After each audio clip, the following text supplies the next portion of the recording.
Toujours à l'écoute de la matinale sur Radio Entre-deux-Mers. Comme un vendredi sur deux, nous accueillons ou Thomas ou Christiane de la médiathèque. Et aujourd'hui, c'est Thomas qui vient nous parler d'un manga. Bonjour.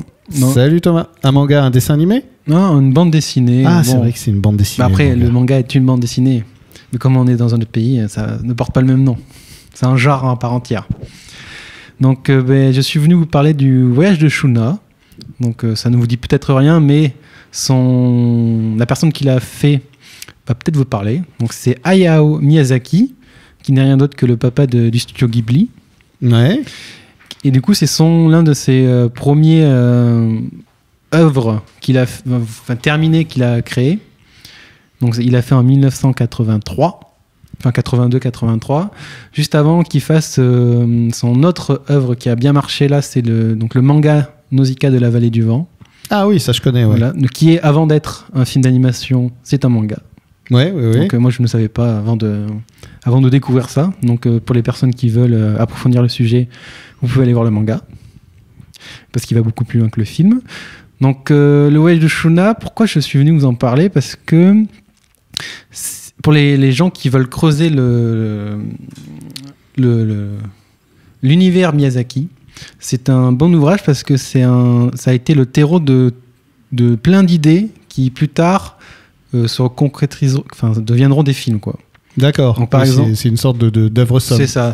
Donc par exemple, on y voit des éléments qui plus tard qui seront réutilisés dans Princesse Mononoke.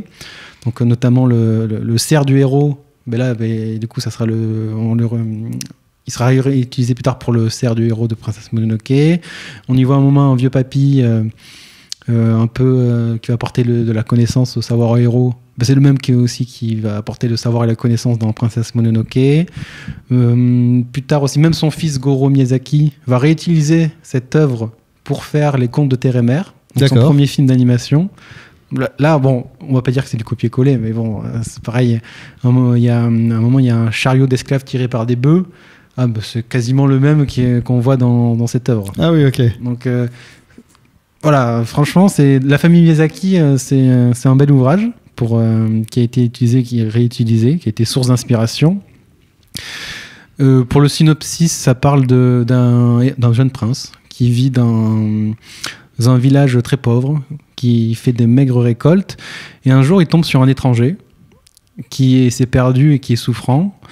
Il le ramène chez lui pour essayer de le sauver, il n'y arrive pas, mais l'étranger, avant de mourir, lui montre des graines, et qui dit que ces graines-là, il en existe plein, loin de chez lui, qui pourraient nourrir son peuple, donc s'il arrive à les récupérer.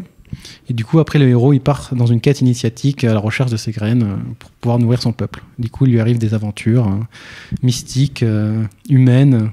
Donc, les thèmes qui sont forts à Miyazaki. Donc, tout ce qui est quête du héros, relation avec la nature, le genre humain. Voilà, comment ils se comportent entre eux.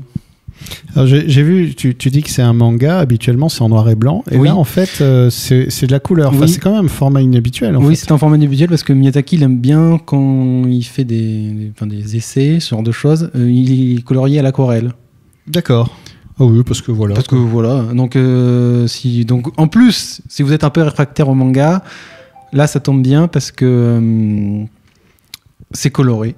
Ouais. C'est très coloré, c'est très beau. Et c'est très joli, oui, parce que c'est peint en fait. C'est peint, vraiment, voilà, il y a de la matière. Et encore, on dit manga, bande dessinée, mais ça s'apparente plus à un conte, un album, parce qu'il y a très peu de dialogue, de bulles de dialogue, c'est surtout avec des textes narratifs. Et il y a généralement 1-2 cases qui font penser à de la bande dessinée, mais sinon c'est généralement un dessin avec de la narration, et puis c'est tout, quoi. Ok, et donc ça s'appelle le Voyage de Shuna. Le voyage de Shuna.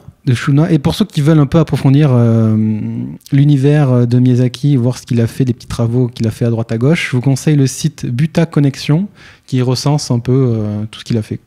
Ok, merci Thomas. Et je rappelle qu'on peut emprunter le livre à la médiathèque à Sauveterre. Oui, c'est ça.